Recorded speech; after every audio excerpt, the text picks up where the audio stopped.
बाणों की सैया पर पड़े हुए भीष्म पितामह ने पूछा था भगवान कृष्ण से, कन्हैया मैंने जितना पुण्य करा शायद दुनिया में किसी ने करा होगा, मैंने जितना दान करा वो दुनिया में शायद किसी ने करा होगा, जितनी मैंने एकादशी का व्रत करा वो एकादशी भी दुनिया के किसी व्यक्ति ने नहीं करी हो, और जितनी मैंने गौ माता की सेवा करी उतनी गौ माता की सेवा भी दुनिया में किसी ने नहीं करी हो। भीष्म पितामह की 26 गौशाला थी, 26 गौशाला, और जितनी 26 एकादशी होती है उस एकादशी के नाम पर भीष्म पितामह की एकादशी की गौशाला थी। कामा गौशाला, निर्जला गौशाला, मोक्षदा गौशाला, और जो एकादशी पड़ती थी उस एकादशी पर भीष्म पितामह उस गौशाला में जाते थे और गौ माता की सेवा करते, तो गाय को भी फरियाल कराते और खुद भी फरियाल करते। तो मेरे बराबर कोई ने गौ सेवा करी, ये भी किसी ने नहीं करी। और एक बात आज तक समझ में नहीं आई रे कन्हैया, कि मुझे ये समझ में नहीं आता कि मैंने पाप कौन सा करा था जो मुझे बाणों की सैया पर पटका गया। भगवान कृष्ण ने कहा, पितामह जी आपको तो ज्ञान के चक्षु दिए गए हैं, आप ध्यान लगा कर देखिए कि आपने पाप कौन सा करा। मैंने तो पुण्य ही पुण्य करा। भगवान ने कहा अपने 48 जन्म पहले जाइए। भीष्म पितामह ने ध्यान लगाकर 48 जन्म पहले प्रवेश करा। 48वें जन्म पर भीष्म पितामह सुंदर आनंद से एक नगर के पुण्यमय राजा थे। एक बार गंगा नहाने जा रहे थे, पूरी सेना के साथ में, पूरे काफिले के साथ जा रहे थे। वन में से निकलते समय एक बड़ा सा सर्प बीच में पड़ा था, तो दूतों ने आकर कहा महाराज आगे सर्प पड़ा है। पितामह ने कहा एक काम करो, वो राजा के रूप में पितामह बोले उस सर्प को उठाकर एक कोने में डाल दीजिए और अपना रास्ता सुलभ करिए। कोने में सर्प को फटका राजा कहते हैं, भीष्म पितामह कहते हैं मैं राजा के रूप में गंगा नहाने जा रहा था, मैंने किसी को कष्ट नहीं दिया। भगवान कृष्ण ने कहा अब यहां तक की कथा तो आपने कह दी, अब आगे की कथा मुझसे सुन लो। तुम्हारे दूतों ने सर्प को उठाकर बमूल के कांटे की झाड़ियों में पटक दिया और वो कांटे सर्प को चुभ गए। सर्प उसमें तड़प तड़प कर मर गया। सांप जैसे तड़प तड़प कर मरा, भीष्म पितामह तुमको भी ऐसे ही तड़प तड़प कर मरना पड़ेगा। ये कर्म का दंड मनुष्य को भोगना पड़ता है। शिव महापुराण कहती है जैसे भीष्म पितामह का थोड़ा सा पाप बाणों की सैया पर पटका, उसी तरह शिव महापुराण की कथा में वर्णन किया वेदव्यास जी ने कि हमारे 7 जन्म के पुण्य, हमारे दादा परदादा परदादा के भी दादा के पुण्य की जब गुल्लक, जैसे बच्चा गुल्लक भरता है ना, 1-1 रुपया इकट्ठा करता है, जब गुल्लक फोड़ता है तो कोई अच्छी चीज लेकर आता है, बड़ा सा गिफ्ट लेकर आता है। उसी तरह जब हमारे दादा परदादाओं की पुण्य की गुल्लक भराते भराते उनके बच्चे भी पुण्य की गुल्लक भरते हैं, भरने के बाद जब गुल्लक फूटती है तब जानो कि अपने परिवार में शिव महापुराण की कथा होती है। ये पुण्य की गुल्लक फूटी, बिना पुण्य के नहीं। भागवत कराना बहुत सरल है, 18,000 श्लोक हैं, 7 दिन की है, बहुत सहज। गीता जी श्रवण करना भी सरल है, राम कथा भी हजारों हजार बार श्रवण करना सरल है, पर यह 24,000 श्लोक की शिव महापुराण को श्रवण करना बड़ा कठिन है, बहुत कठिन।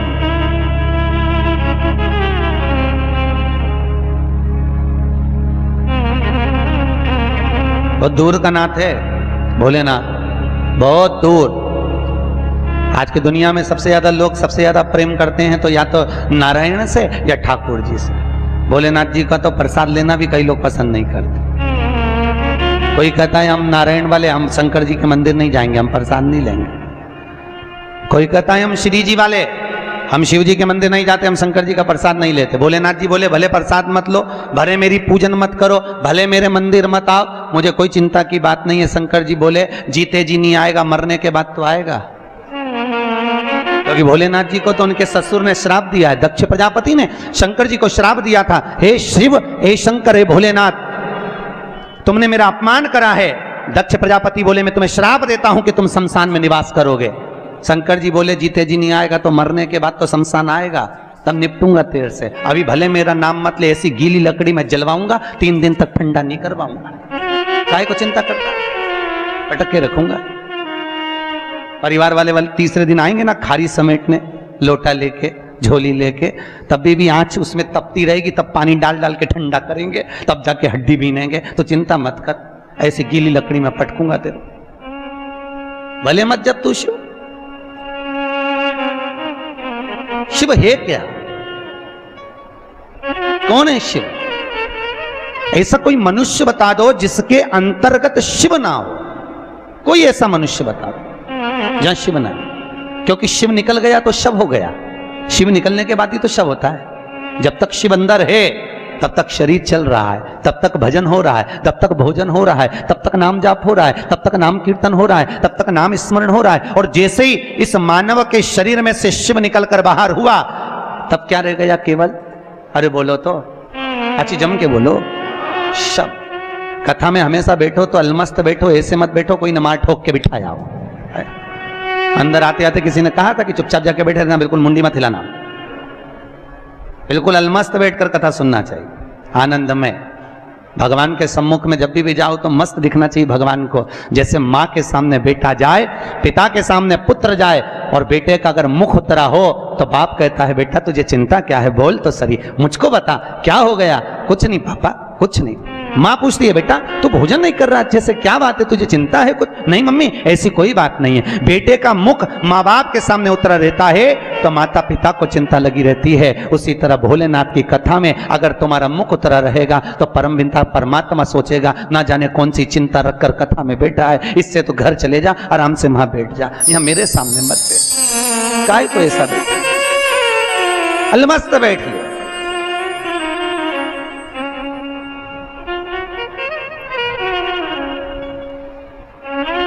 और तो और हमारे कंसल जी ने तो पानी की बोतल दे दी है साथ में कि कथा गटकते नहीं बने तो पी पी के गटक।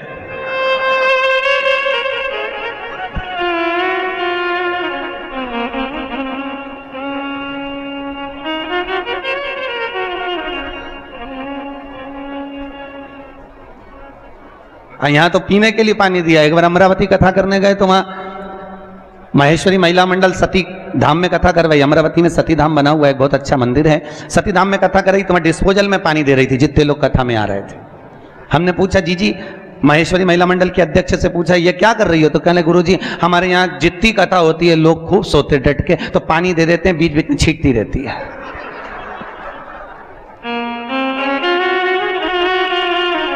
तो अच्छा हुआ यहाँ डिस्पोजल में नहीं दिया। बोलो हरे हरे। अच्छा दोनों हाथ उठाकर बोलो, क्योंकि सबसे ऊंचा अगर कोई बैठता है तो शंकर बैठता है। कोई पानी की टंकी पे चढ़ाओ, बिल्डिंग के ऊपर खड़ा हो और तुम धीरे से आवाज लगाओ एक कल्लू, तो कोई उतरेगा क्या? वो जम के बोलना पड़ता कल्लू, तब नीचे उतरेगा। तो शंकर जी बहुत ऊपर बैठते हैं, जितनी तेज बोलोगे शिव जी तक आवाज पहुंचेगी, और आवाज पहुंचेगी तो भोलेनाथ आपकी बात को श्रवण कर लेगा। हर हर।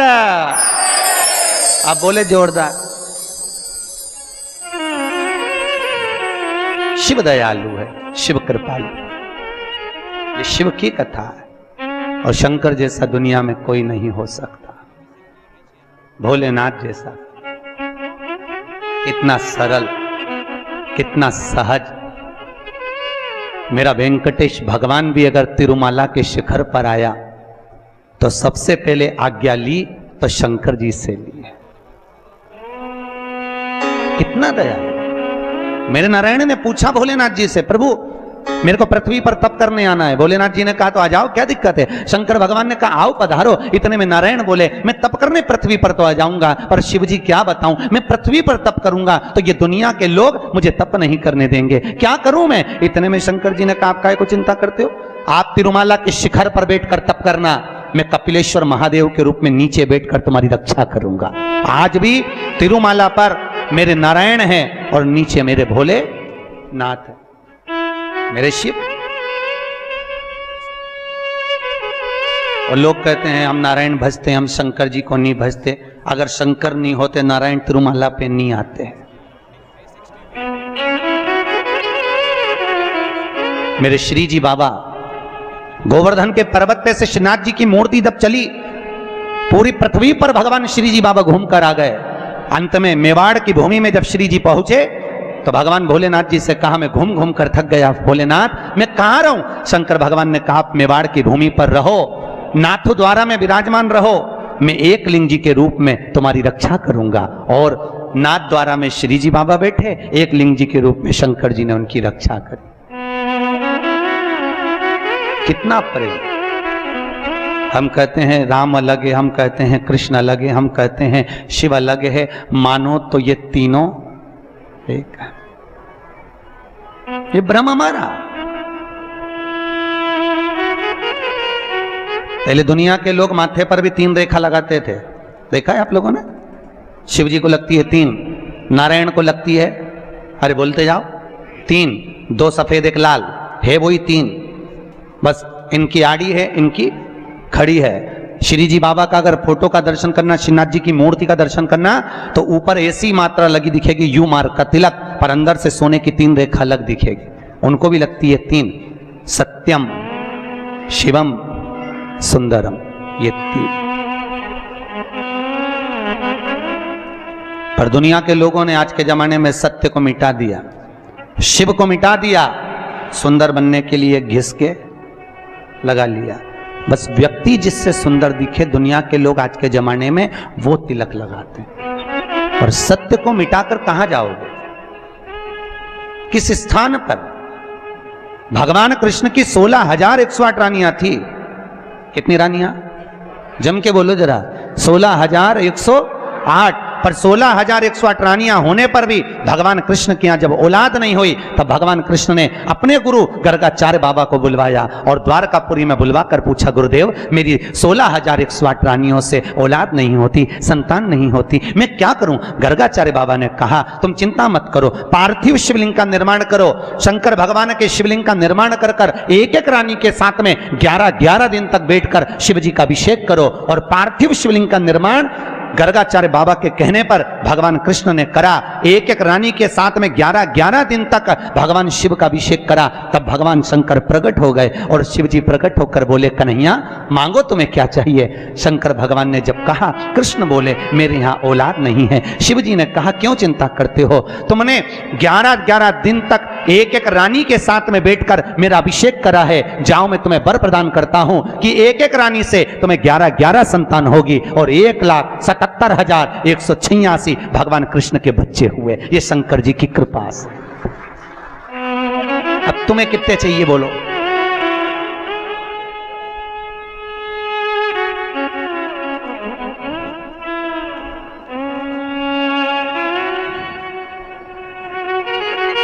भगवान कृष्ण के यहां अगर औलाद हुई तो किसकी कृपा से?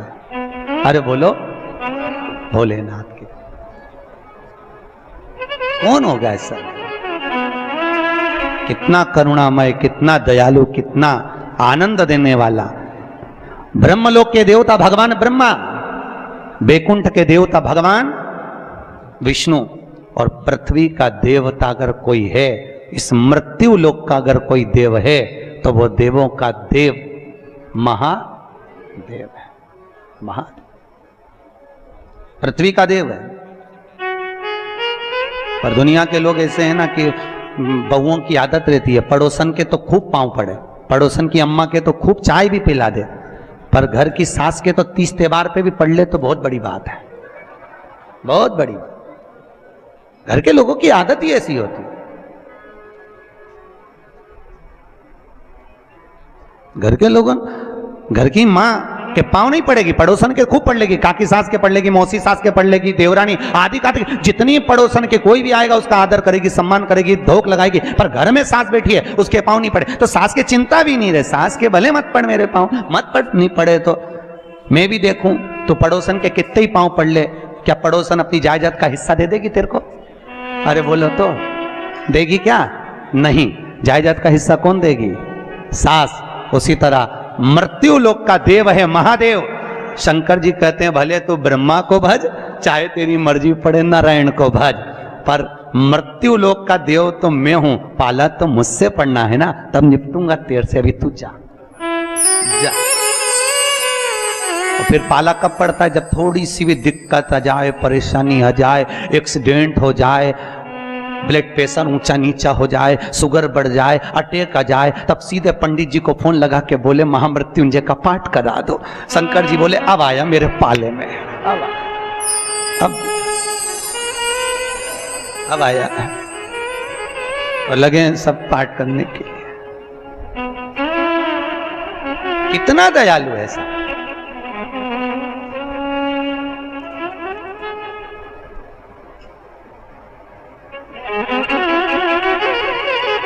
भगवान नारायण का अगर विवाह भी कराने वाला कोई है लक्ष्मी से तो वो मेरा शिव ही है। कौन ने कराया था विवाह? शंकर भगवान। क्या नाम है माता लक्ष्मी की, माता जी का? अरे यहीं तो कोई ऊपर बोल रहा था, गुरुजी हमारे गुलबर्गा में तो खूब कथा होती है, आपको मालूम है गुरुजी? खूब कथा हुए हमारे यहाँ, खूब कथा चले। तो हमने कहा अच्छी बात है, बताओ जल्दी से माता लक्ष्मी जी की माँ का नाम क्या है?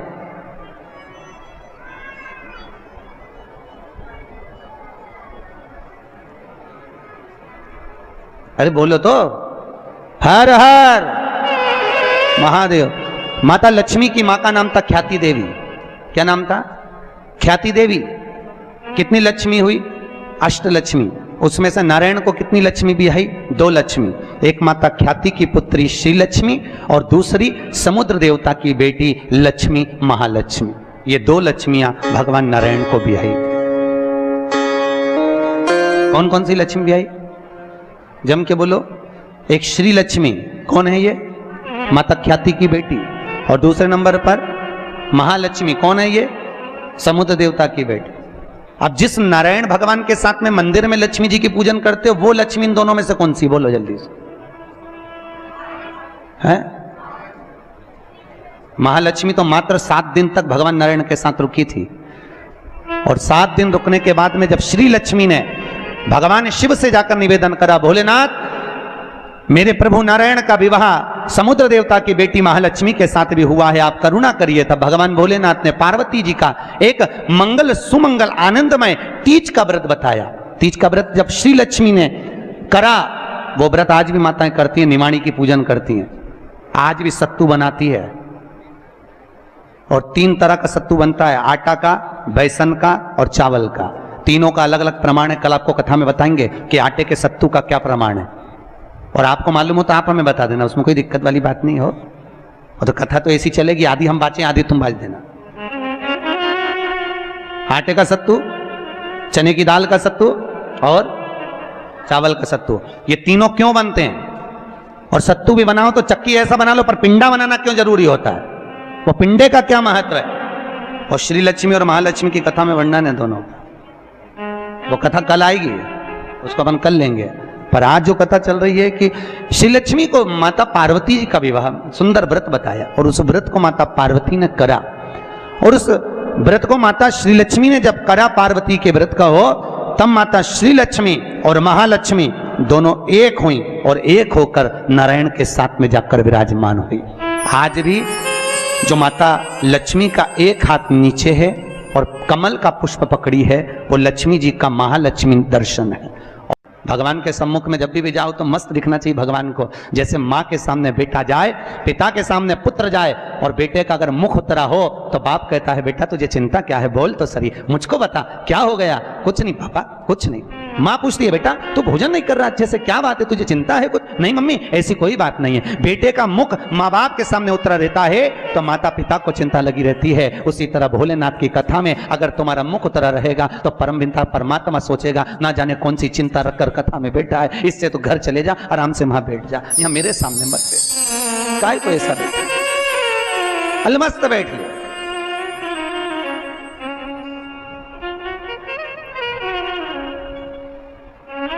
और तो और हमारे कंसल जी ने तो पानी की बोतल दे दी है साथ में कि कथा गटकते नहीं बने तो पी पी के गटक।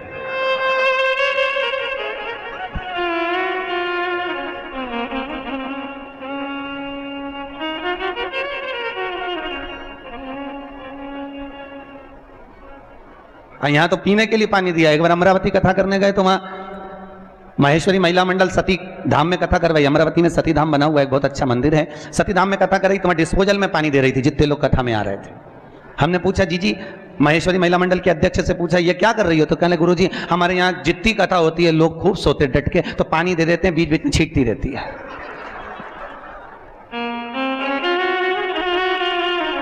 तो अच्छा हुआ यहाँ डिस्पोजल में नहीं दिया।